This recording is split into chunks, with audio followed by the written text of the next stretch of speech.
Hey, oh, you gonna learn something today. This is Damian Mimigrando, California Spinners, and this is day 15 of training young Birmingham Rollers. Like I said, we're no longer using the cage on top.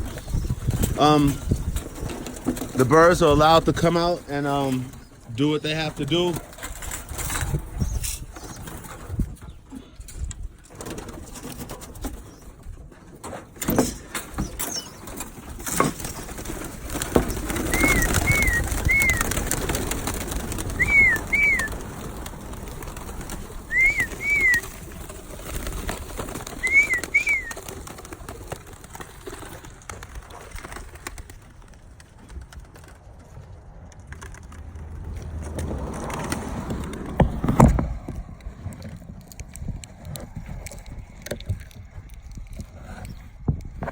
See, they're using their wings.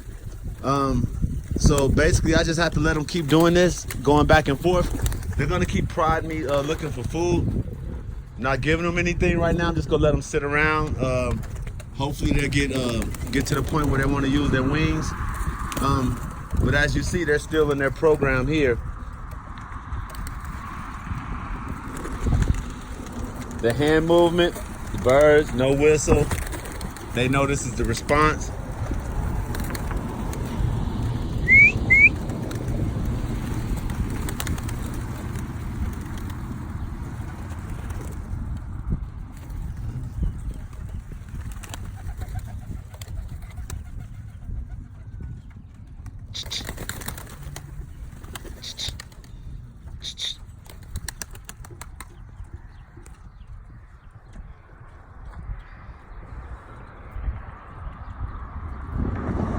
It's a beautiful day out today.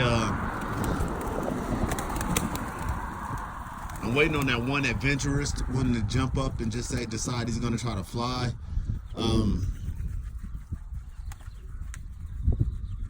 I could try to manipulate him to come to me if I walk towards the other side of the cage. That'll get him to fly more than likely. If I move the cage back further, it'll force them to move use their wings a lot more than what they're using them right now.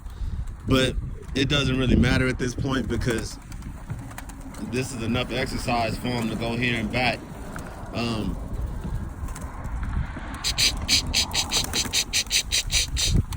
That's the new signal I'm giving them now. That's to make them fly. And when I do that, I'm usually shushing them away or moving my hands kind of rapidly to make them leave. This is where we are, guys. It's a waiting game on them to decide to take up.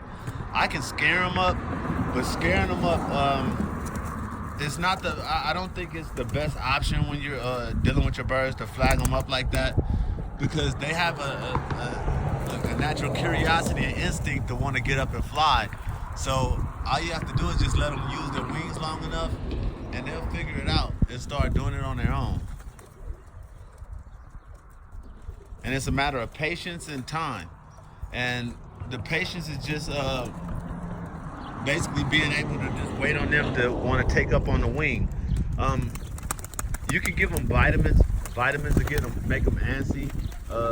I heard that they used to give them like it's not an actual grape juice, but it was like a carbohydrate, carbo load, and that would get them antsy and make them want to go up. But you wouldn't want to do that to a young bird because their first time up, you don't want them flying that high. But if you want to use Winsmore is good at getting them up and flying. It's one of those vitamins that have a lot of good nutrients in it that they like, and for some reason, it gives them an energy that they have to burn off. I can go. I can make them follow me around, and that'll help them get on the wing faster. But this right here is just pretty much this is where they're at right now. They're at the sitting on the roof stage, and I'm not pushing them to fly, just letting them hang out and do their thing and get used to being around.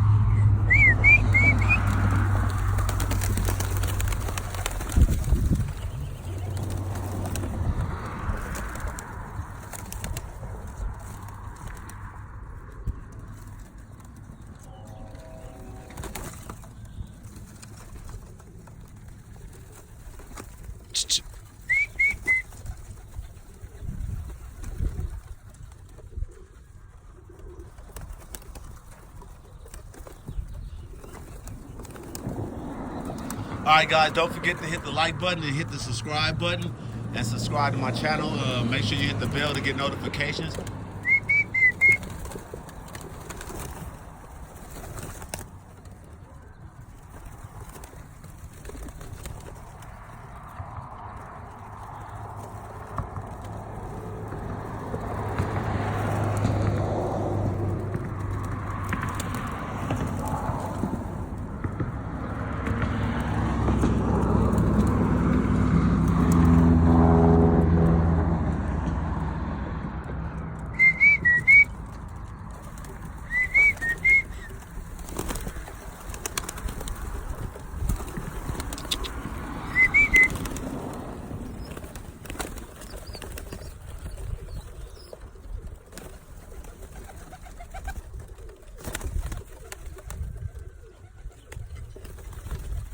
I love the way they're filling out now. Look out, they got a lot of bronzing in them. One of my favorite colors on the birds. I just love checkers with the bronze in them.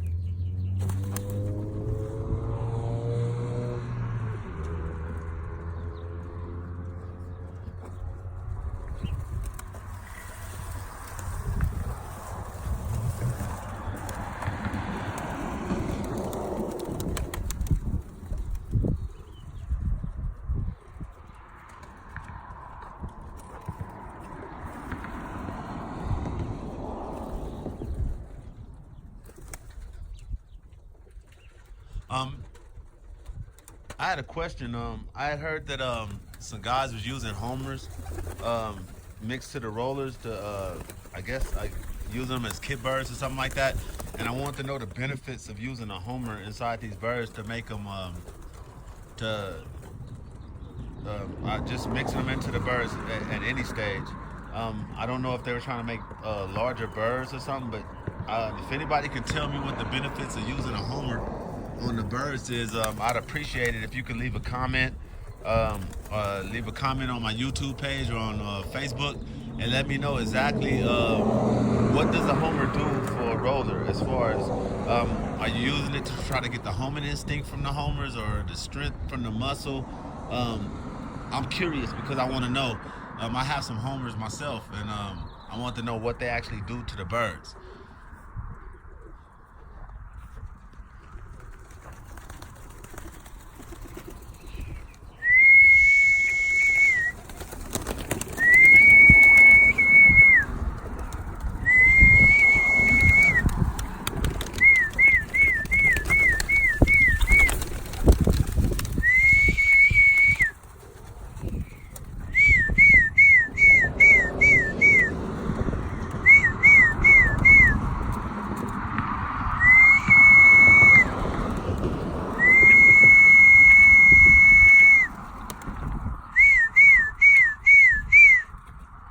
See, you see what it is, right? You see how they respond? Creatures of habit. Now, had I trained them to come to me in this tray, I wouldn't have had no problem with them.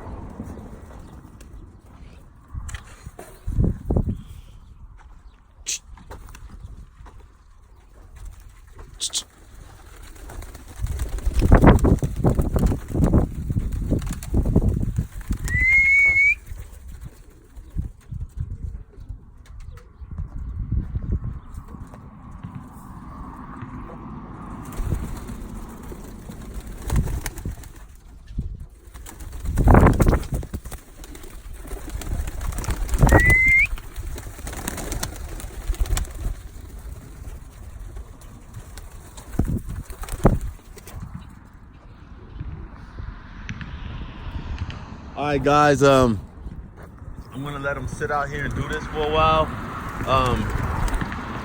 I have to keep letting them exercise those wings. Eventually, they'll decide they want to take up, and that's pretty much what I'm waiting on. Like I said, it's a patience game now at this point. If I wanted to, I can flag them, and I have all confidence that I can flag them up and get them to fly. But that's not my method, and I don't want them to be afraid of me yet. I don't want them to have the natural fear of me yet. I'm not big on handling my birds as far as a lot of guys say that this bird has good temperament, and what I found is just the birds that choose to be in handle, especially the birds that you guys take to show. When you take a bird to show a lot, they get used to being handled, and they kind of imprint on you as far as the handling is concerned. So I mean, it does play a part in their temperament, but any bird can be trained to have that temperament where they'll allow you to handle them. So it's not really like, honestly, for kick competition birds, it's not a good trait to instill in them, because if I have the kid out flying and I actually knock my hand up like this while they're watching the birds, you see what happens? Now I just pull my kit down. So you really, I mean, the imprint is cool in the beginning, but then the practice has to be broke at some point, and you have to let them know that you don't want them to come to your hand at that point. And that's basically just showing them what, making a little shooing gesture with your hand will keep them off you. Hey, that look like Manny car right there.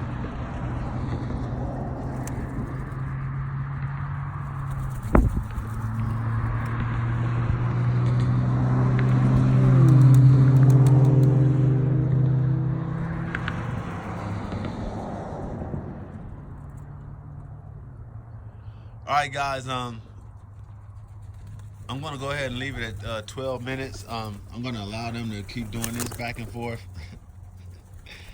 Stupid. Fell right in the hole. Yeah, I'm gonna allow them to keep doing this for a little while, and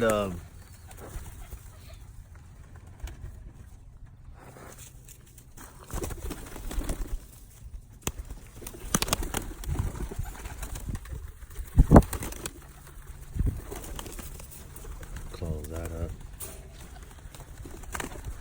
And this is gonna be their practice for the next couple of days. I actually want to scare them up just to like spook them up.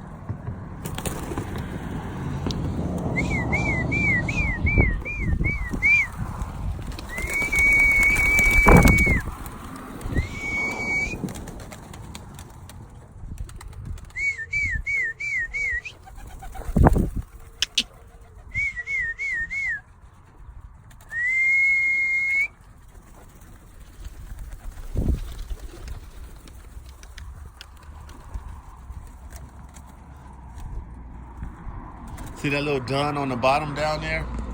That little dun on the bottom that just hit the floor.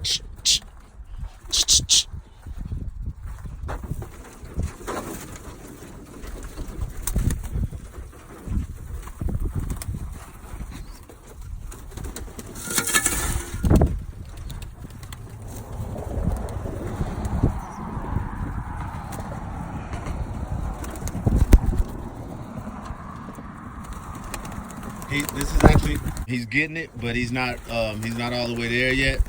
And so I guess he's kind of like my guide bird right now and getting him up.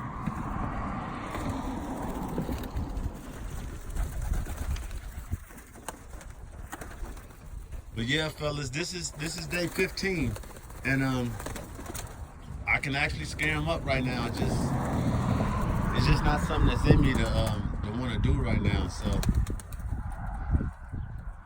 how'd you get there? Sorry about that. My phone went off. People calling me right now. As soon as they see me on live and video, they want to call me. That's crazy. All right, guys.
Now, because I know that I'm going to be here early in the morning tomorrow, I'm going to feed them up pretty good today, and tomorrow I'm going to start on my other. I have some younger ones, about like 15 days that are coming out, and I want to get those started as quick as possible. And I'm going to probably start them with this little guy right here and make him the team leader for that group, because he's a little bit younger than everybody, and he doesn't really have the peck rate that they have, and he's starting to develop bad habits.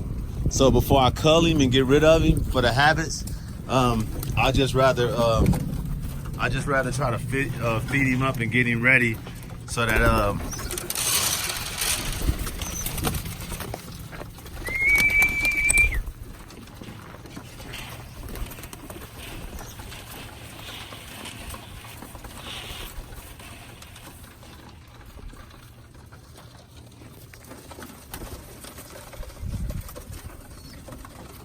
metal tray. Let everybody eat at one time.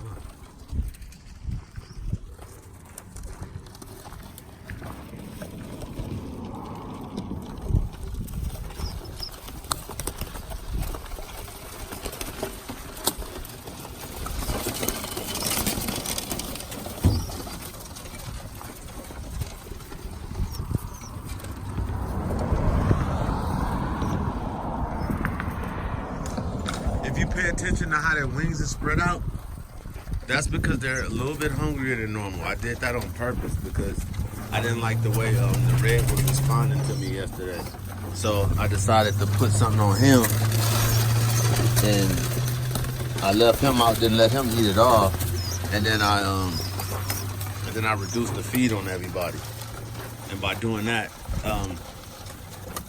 it got them to this point of hunger where their only thought is eating at this point.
All right, guys, thank you for watching. Thank you for coming out here and checking me out.